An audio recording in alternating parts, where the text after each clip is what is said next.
Hi everyone. In today's lesson, we're going to revisit motion of a line. This time we'll call it motion of a line part 2. So let's take a look at the first example here. It says a particle moves along a horizontal line according to the standard position function x of t. Its velocity function v of t is given as such for when time is greater than 0. So the first part, I'm asking you to find the standard position function x of t if x of 1 is equal to 2.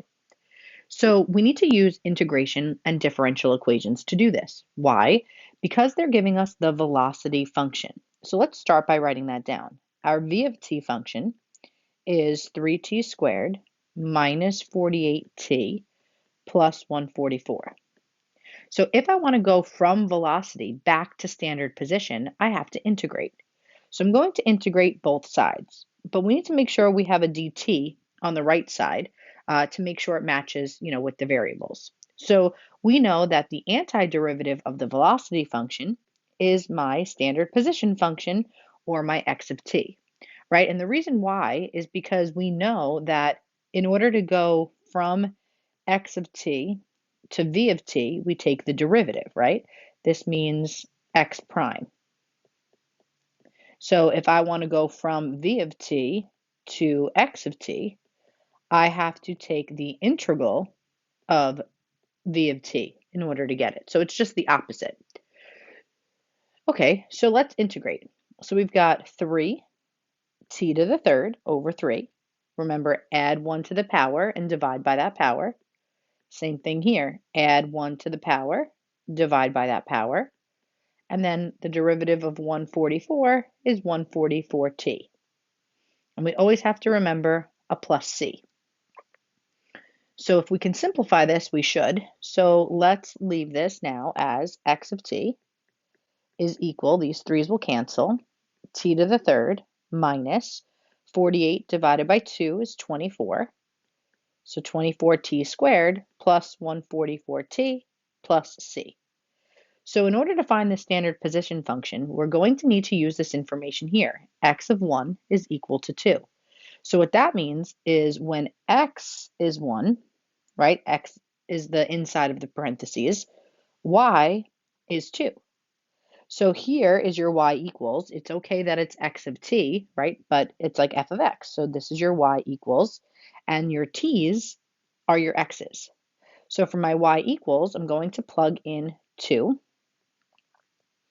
And then for my x's, I'm going to plug in 1, or my t's. So my t's are going to get a 1. So 1 to the third minus 24 times 1 squared plus 144 times 1 plus c.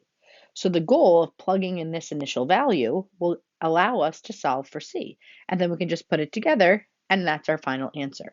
So take a minute, pause the video, put all of this into the calculator, just the way you see it, and get a number. Hit resume when you're ready for the answer. All right, so you should have gotten 121. So we'll write this as 121 plus c, and then equals 2. And then we'll subtract 121 on both sides to get c. So c is negative 119. So we have to put it all together, right? Remember, our general form of my function is this, but we have to put our c back in. So we've got x of t equals t to the third minus 24t squared plus 144t minus 119. So since c is negative 119, I'm just putting that in for this c here.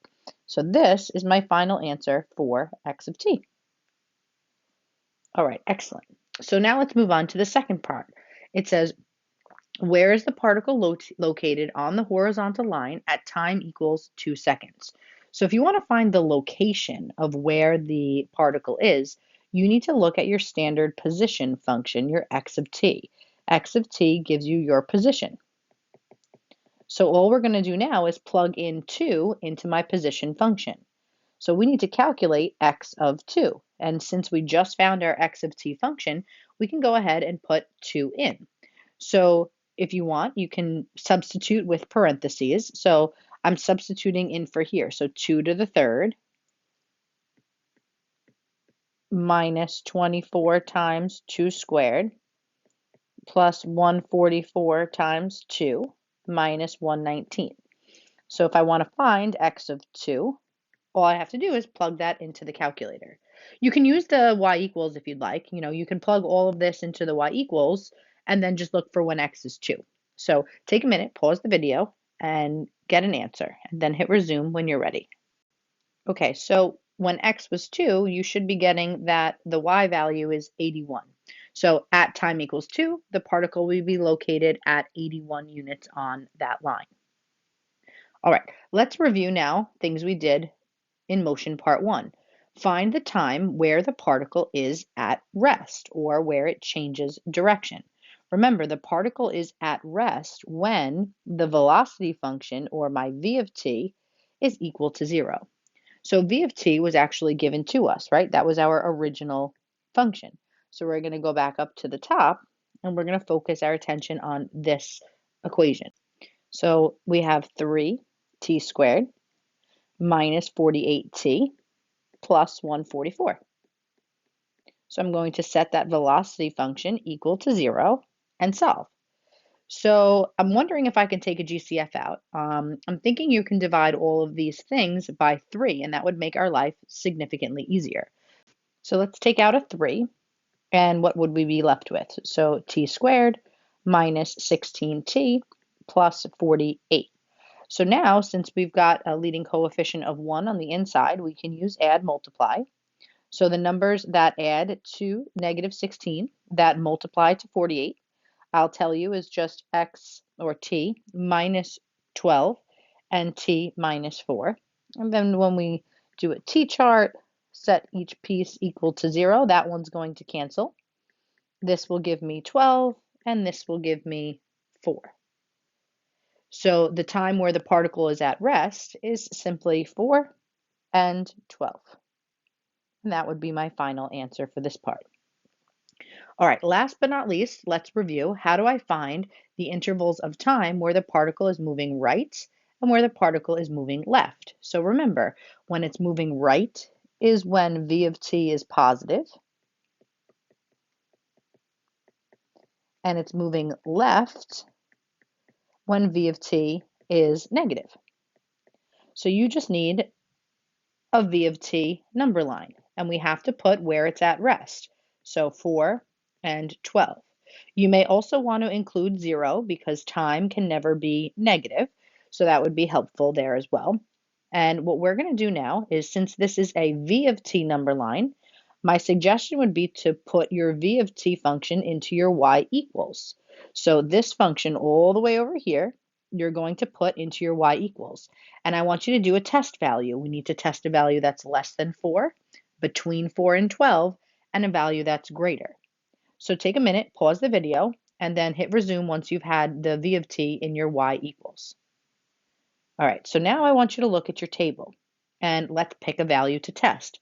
So I'm going to pick 1, and then I'm going to pick 5, and then I'm going to pick 13. So 1, 5, and 13. You can pick whichever numbers you want, but I'm just going to show you how mine will work.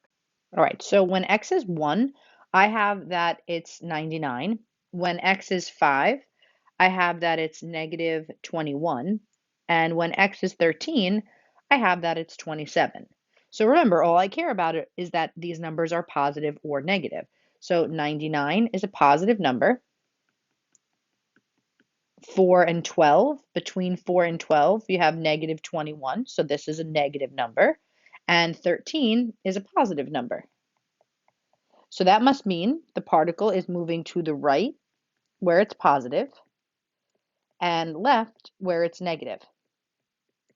So to write it out, the intervals of time where the particle is moving right would be from 0 to 4, and union 12 to infinity. Where the particle is moving left is simply from 4 to 12. And that's it. That's your final answer. All right, guys, that's it for today. If you have any questions, now's a good time to jot them down. Otherwise, we'll see you in class tomorrow. Have a good night.